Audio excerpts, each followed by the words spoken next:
Pada kali ini kita akan belajar bersama membahas tentang buku dari Walter Kaiser.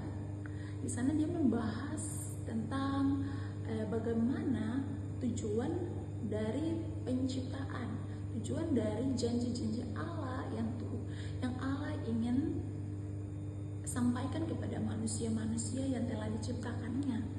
Nah, baik yang pertama di sini yaitu kita akan membahas yaitu pengantar kepada janji Allah zaman sebelum para bapak leluhur. Nah, ketika kita melihat dari Kejadian 1 ayat 11 dapat ditemukan dalam berkat Eden, Nuh dan Abraham. Nah, pernyataan janji Allah untuk memberkati seluruh makhluk ciptaan dalam permulaan narasi tentang masa sebelum para bapak leluhur. Nah, bagaimanapun bentuk kanonik dari berita yang kita lihat dalam Kejadian 1 ayat 11 meminta lebih banyak dari seorang penafsir. Nah, maksudnya seperti apa sih ini? Ya, kita melihat bahwa di dalam Kejadian pertama di sana membahas tentang bagaimana penciptaan, awal mula penciptaan, Tuhan Allah menciptakan manusia, menciptakan tumbuh-tumbuhan, hewan yang berkembang biak di sana sampai kepada hari ke-6 di mana Tuhan Allah menciptakan manusia, yaitu kita ini adalah ciptaan yang paling mulia di hadapan gambarannya Tuhan sendiri. Tuhan Allah menciptakan kita pada hari itu dan Tuhan menciptakan kita dengan segenap hatinya, dengan tidak terpaksa. Betapa berharganya kita ya di mata Tuhan. Oleh karena itu menjelaskan bahwa penciptaan itu tuh ketika Tuhan menciptakan kita itu dengan yang tidak ada menjadi ada. Oleh karena itu yang mustahil Tuhan menciptakan itu betapa dengan berfirman saja Tuhan maka kita akan jadi. Kita jadi dengan perkataan Tuhan saja semuanya jadi. Betapa luar biasanya ya Tuhan itu. Oke, pertama-tama di sini ya kita bahas mengenai firman tentang penciptaan. Nah, firman ilahi dari Allah yang bersifat pribadi dan suka bersekutu. Berfirmanlah Allah di dalam Kejadian 1 ayat 3 juga di sana ciptaan dan gambaran sebagai hasil dari firman Allah. Nah, ternyata Bapak Ibu Saudara, ini adalah di mana Tuhan Allah menciptakan manusia ini dari tidak ada menjadi ada ini. Betapa Tuhan menciptakan ini tuh ada maksudnya Tuhan ketika Tuhan menciptakan kita semua, yaitu dari para tokoh-tokoh yang luar biasa, yaitu Nuh, bahkan Abraham. Ada tujuan Tuhan di mana Tuhan menciptakan kita itu untuk memberkati setiap kehidupan kita. Tuhan memberikan kekuasaan bagi setiap kehidupan agar kita mengelola seluruh isi dunia ini untuk memberkati masa depannya kita. Namun ternyata di sana ketika Tuhan mempercayakan itu kepada manusia, tetapi manusia itu malah melanggar setiap perintah-perintahnya Tuhan. Mereka melanggar, makanya yang terjadi di sana bukan hanya yang namanya janji berkat, tetapi di sana yang terjadi ada yang namanya terjadi kutuk bagi manusia karena pelanggaran yang dilakukan oleh manusia pertama itu, yaitu kita tahu bersama ya Adam dan Hawa ya ketika di Taman Eden. Tetapi tanpa kita sadari bahwa Tuhan kita itu Tuhan yang maha kasih, Tuhan yang maha pengampun, sampai rela mati di kayu salib saja itu sangat luar biasa. Betapa mengasihi, betapa berharganya manusia itu di hadapan Tuhan.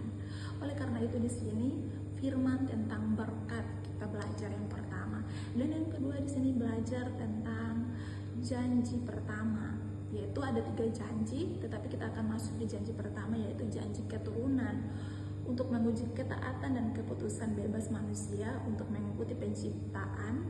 Allah menempatkan pohon pengetahuan tentang yang baik dan yang jahat di Taman Eden dengan larangan bahwa Adam dan Hawa tidak boleh memakan buahnya. Itu yang sudah kita bahas tadi, itu pohon tersebut hanya berdiri untuk melihat kemungkinan pemberontakan manusia melawan firman sederhana dari Allah.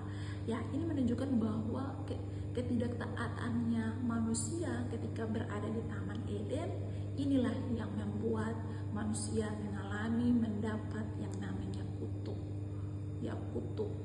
Sehingga kita bisa melihat, kita bisa belajar dari janji yang pertama, janji keturunan ini, bahwa manusia memang menghadapi atau manusia memang akan mendapat janji keturunan dari Tuhan sendiri yang Tuhan sudah janjikan.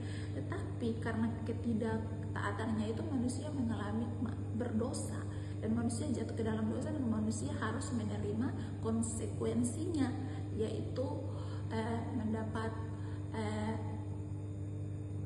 menjadi susah, menjadi berbagai macam persoalan yang datang di dalam kehidupan manusia. Itu karena apa? Itu karena pelanggaran yang terjadi, yang dilarang Tuhan, yang Tuhan sudah melakukan aturan yang dari awal, tetapi karena dilanggar, ya manusia mendapat konsekuensi itu sendiri. Baik, yang kedua yaitu janji kedua yaitu Allah Sem, dimana Allah Sem ini, Allah dari bapaknya Sem ini yaitu Nuh memiliki tiga anak yaitu Sem, Ham, dan Yafet. Nah, di sini poin keduanya, janji keduanya itu Allah Sem itu membahas tentang keturunan, membahas tentang mendapat kasih karunia. Bapaknya Sem ini yaitu Nuh yang kita tahu bersama mendapat kasih karunia di mata Tuhan, karena pada zaman mereka Nuhlah orang yang tidak bercela di hadapan Tuhan, dan Nuhlah orang yang paling setia daripada orang sezamannya, dimana pada zamannya itu orang-orang sangat pemberontak, orang-orang sangat sudah jauh dari hadapan Tuhan. Oleh karena itu Tuhan menghukum orang-orang pada zamannya, dan Tuhan hanya menolong Nuh dan satu keluarganya, satu istri dan 3 anak dan 3 menantunya untuk naik ke dalam bahtera untuk berlindung. Oleh karena itu kasih pemeliharaannya Tuhan ada bagi Nuh, dan di sini di poin kedua yaitu janji kedua Allah Sem. Oke, berikutnya kita akan membahas yaitu janji ketiganya yaitu berkat bagi segala bangsa. Nah, bagi krisis ketiga dan berakhirnya menimpa bumi dan periode ini di dalam Kejadian 1:4. Meskipun berkat Allah terus nyata dan bertambah banyak, namun ternyata di dalam berkatnya Tuhan itu banyak orang yang tidak mengerti dengan pemberian berkat yang telah diberikan Tuhan. Banyak orang yang masih terus melakukan pelanggaran yang pertama, melakukan dosa yang berbeda-beda di dalam dunia ini. Oleh karena itu berkat bagi segala bangsa ini kita mungkin terima sampai saat ini, tetapi kita perlu sadar ketika Tuhan telah memberikan berkat bagi setiap kehidupan kita, maka kita harus ada yang namanya mengucap syukur dengan pemberian yang Tuhan sudah sediakan bagi setiap kehidupan kita. Oke, yang berikutnya itu persyaratan dalam janji Allah zaman para baptisan leluhur.